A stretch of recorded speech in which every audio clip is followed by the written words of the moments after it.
Known for its lush tea farms and fresh-cut flowers, Kenya is working to rapidly expand its billion-dollar horticultural sector to continue to bring quality products abroad, as well as to boost its supply of agricultural staples to meet the currently underserved local demand. But an adequate water supply in Kenya has been a challenge for decades, and some water basins are struggling to support a large part of the country's people, wildlife, and industry. It is therefore essential that critical agricultural catchments are managed jointly among all water users, taking into consideration the needs of smallholder farmers as well as the private and public sectors. The water that flows off the northwestern side of Mount Kenya, for example, is critical to the region's horticultural industry and is also the lifeblood of local wildlife conservancies. As the population and the economy grow, the stresses on Kenya's limited water resources are increasing and will therefore require technical solutions to complement existing government regulations aimed at reducing catchment water risks, conflict, and inefficient use of water. The poor management upstream in the upper catchment causes scarcity of water. The downstream communities, they depend on this water. When it is not flowing downstream, they mobilize themselves and go up to try to find out where the water is being abstracted. And once they do that, then they find you farming, they destroy even your crops. Small-scale agricultural producers make up the majority of Kenya's workforce and cultivate the majority of the country's crops.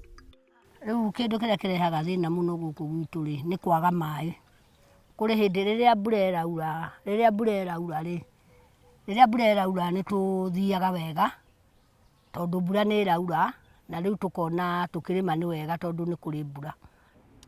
various ways in which work is being done to protect and make sure that the water is used properly.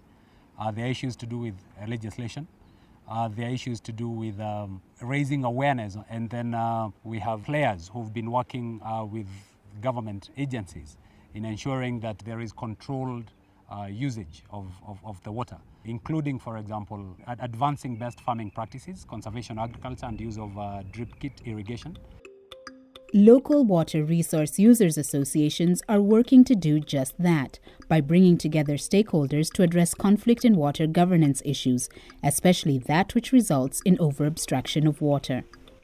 We are empowering our members to store water and to harvest and store water during the rainy season, and also we are sensitizing them on best ways of using water.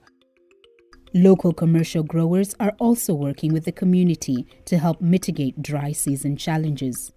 We've built water storage. We've also built stone-lined drains around our greenhouses and a lagoon to collect any runoff from rainfall.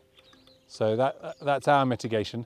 We've also tried to encourage our neighbours to use drip irrigation. In addition to working with smallholder farmers, other steps must also be taken to ensure successful water management. There are a variety of solutions to mitigate water wastage and the risks in the dry season. These include improving water use efficiency, improving infrastructure such as storage, improving catchment management, making sure that the hydrological processes are working as we want them to work. But ultimately, it's a question of stakeholders coming together and working out solutions. One successful partnership has developed in response to improving water quality around Kenya's Lake Naivasha. The lake's water basin generates about 10% of the country's foreign exchange earnings and accounts for at least 75,000 jobs from its flower and vegetable exports alone. In 2011, the Imarisha Naivasha Partnership was created to bring together the area's major horticulture companies, government, and civil society to collectively strengthen water resource management within the Lake Naivasha Basin. The initiative was also supported by major international buyers, seeking to ensure that the flowers and vegetables they buy come from environmentally sustainable sources.